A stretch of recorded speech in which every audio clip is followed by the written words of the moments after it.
Pada tahun 1991, dunia musik arus utama mengalami perubahan drastis. Sebuah lagu dari band alternatif asal Seattle, Ladies and gentlemen, Nirvana.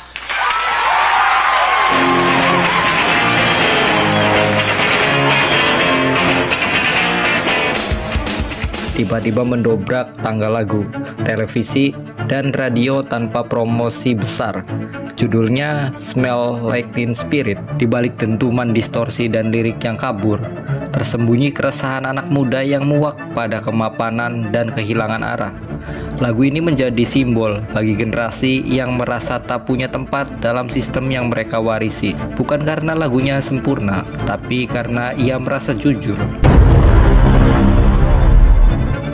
Awal dekade 90-an di Amerika Serikat ditandai oleh perubahan sosial yang membingungkan generasi muda. Setelah berakhirnya Perang Dingin, muncul kegelisahan baru. Resesi ekonomi membuat banyak keluarga kesulitan, sementara nilai-nilai konservatif dari generasi sebelumnya terasa makin jauh dari realitas remaja saat itu. Di tengah kondisi itu, muncul apa yang disebut media sebagai Generation X. Generasi yang dianggap apatis, skeptis, dan kehilangan harapan akan masa depan. Mereka tumbuh di antara berita kekerasan, perceraian orang tua, dan tekanan budaya konsumtif. Musik populer saat itu didominasi oleh glam rock dan pop yang berkesan optimis, bahkan dangkal. Bagi banyak remaja, musik itu tidak lagi merepresentasikan kenyataan hidup mereka. Mereka membutuhkan sesuatu yang lebih jujur, lebih mentah, dan lebih relevan. Dan pada saat itulah Nirvana hadir, membawa warna baru dalam bentuk suara yang mentah dan lirik yang membingungkan tapi terasa nyata. Smile Like Teen Spirit ditulis oleh 3 personel Nirvana, Kurt Cobain, Chris Novoselic, dan Dave Grohl. Lagu ini menjadi track pembuka di album kedua mereka yang berjudul Nevermind, yang dirilis pada 24 September tahun 1991.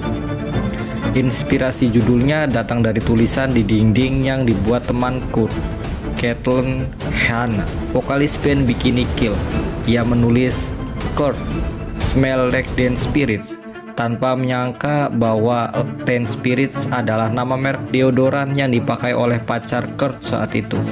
Tapi Kurt menafsirkan kalimat itu secara berbeda, sebagai simbol semangat, pemberontakan, dan kebebasan. Secara musikal, lagu ini menggabungkan melodi pop yang sederhana dengan distorsi gitar yang berat dan ritme yang agresif. Pola chordnya sederhana, tetapi dikombinasikan dengan dinamika yang berubah drastis antara bagian verse dan chorus. Lagu ini menampilkan pengaruh dari band-band seperti Pixies yang kerap menggunakan pola tenang, meledak, tenang. Liriknya sendiri bersifat kabur dan tidak langsung. Kurt sengaja menulisnya agar ambigu dan terbuka untuk ditafsirkan. Ia pernah berkata dalam wawancara, tapi justru disitulah kekuatan lagu ini. Ia menyampaikan rasa frustasi, alienasi, dan kemarahan tanpa harus menjelaskannya secara gamblang.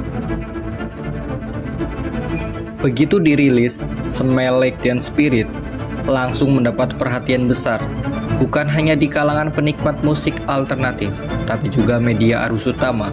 MTV mulai memutar video klipnya secara intensif, menampilkan suasana pemberontakan di ruang olahraga sekolah, cheerleaders berpakaian hitam dengan simbol anarki, dan remaja yang melakukan mosh pit tanpa kendali. Lagu ini terasa berbeda dari musik mainstream yang mendominasi saat itu. Tanpa disangka, Nirvana menyalip nama-nama besar seperti Michael Jackson dan Guns N' Roses di tangga lagu Billboard. Album Nevermind pun terjual lebih dari 30 juta kopi secara global. Media menyebut ini sebagai ledakan grunge, dan Seattle, kota asal Nirvana, tiba-tiba menjadi pusat perhatian dunia musik. Tapi ini bukan cuma soal tren genre. Lagu ini memunculkan identitas baru bagi anak muda yang selama ini merasa tak terwakilkan. Bagi banyak orang, khususnya remaja, Smell Like Teen Spirit bukan hanya sekedar lagu yang enak didengar, tapi suara dari rasa lelah, frustasi, dan penolakan terhadap kemapanan budaya populer. Dalam waktu singkat, lagu ini berubah menjadi semacam anthem bagi mereka yang selama ini merasa tak punya suara. Lirik lagu Smell Like Teen Spirit tidak mudah dipahami secara langsung. Baris-baris seperti Here We Are Now, Entertain Us terdengar seperti sindiran. Kurt Cobain sendiri pernah mengaku menulis lirik ini dalam kondisi frustasi dan sinis terhadap budaya hiburan dan konsumerisme. Kalimat itu, entertain us, seperti ejekan terhadap industri musik yang menuntut artis untuk terus menghibur tanpa peduli isi atau nilai. Sementara bait lain seperti I feel stupid and contagious menangkap perasaan asing dan hampa yang umum dirasakan anak muda kala itu. Kurt menolak memberikan makna tunggal untuk liriknya. Ia merasa musik seharusnya bisa ditafsirkan bebas oleh pendengarnya. Tapi justru karena itulah lagu ini terasa begitu personal bagi banyak orang. Lirik yang kabur itu menjadi cermin. Pendengar bisa melihat keresahan mereka sendiri di dalamnya. Selain itu, cara Kurt menyanyi setengah berteriak, setengah putus asa, membuat lirik yang sederhana pun terasa berat secara emosional. Lagu ini bukan tentang makna literal, tapi tentang rasa, kebingungan, penolakan, dan kegelisahan kolektif. Smell Like Teen Spirit tidak hanya mengangkat Nirvana ke puncak popularitas, tapi juga menandai transisi besar dalam industri musik. Lagu ini membuka jalan bagi musik alternatif dan grunge ke pasar mainstream, menggantikan dominasi glam rock dan pop yang lebih mengkilap. Namun, keberhasilan ini membawa beban. Kurt Cobain merasa terjebak dalam popularitas yang bertentangan dengan prinsip pribadinya. Dalam beberapa wawancara, ia bahkan menyatakan tidak nyaman disebut sebagai juru bicara generasi. Popularitas Smell Like Teen Spirit justru memperkuat rasa alienasi yang sejak awal ia ungkapkan lewat lagu itu. Setelah kematian tragis Kurt Cobain pada tahun 1994, lagu ini berubah makna dari simbol pemberontakan menjadi simbol kehilangan. Tapi warisannya tetap kuat. Lagu ini masih terus diputar, dianalisis, dan menjadi inspirasi bagi musisi dari berbagai genre.